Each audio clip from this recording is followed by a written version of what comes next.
Hello, I am the lady Ms. Vagina Jenkins, Black queer autistic artist and astrologer, and I thought to talk about how I chose my name.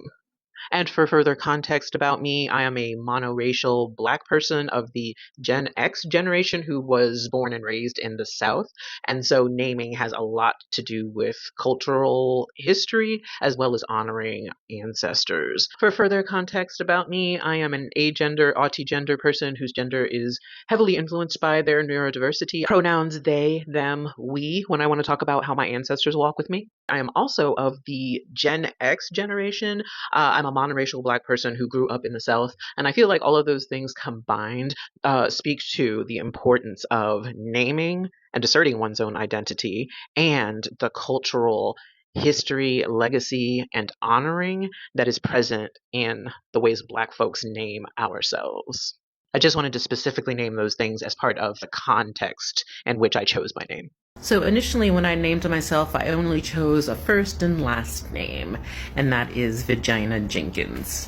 I named myself primarily after this person, Vaginal Davis. Vaginal Davis is a legend in Black punk scenes in both Los Angeles and New York, and now as a film curator in Germany. And I named myself after them because they presented a possibility model of the freedom and the freedom to pursue creativity for Black folks that I had not seen anywhere else before. But then after a while, just having a first and last name felt plain. I wanted a name that I could grow and aspire into.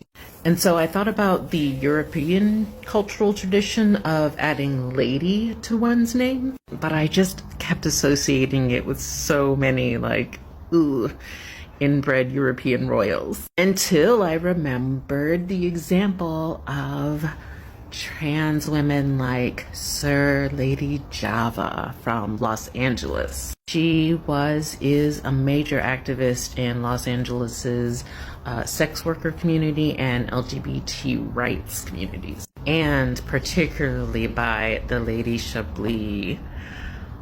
You may know her from her acting in the movie, was it Midnight in the Garden of Good and Evil? But I know her as a legend of Southern performance art, and also, most notably, a Pisces. Hey! So then I was the Lady Vagina Jenkins, but there seemed to be a little piece missing that linked the lady and the Vagina Jenkins part together. And that's when the word Ms. occurred to me.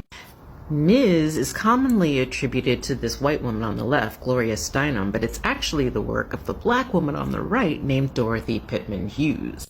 Before Ms., women could be classified as either belonging to a man or not, Miss or Mrs.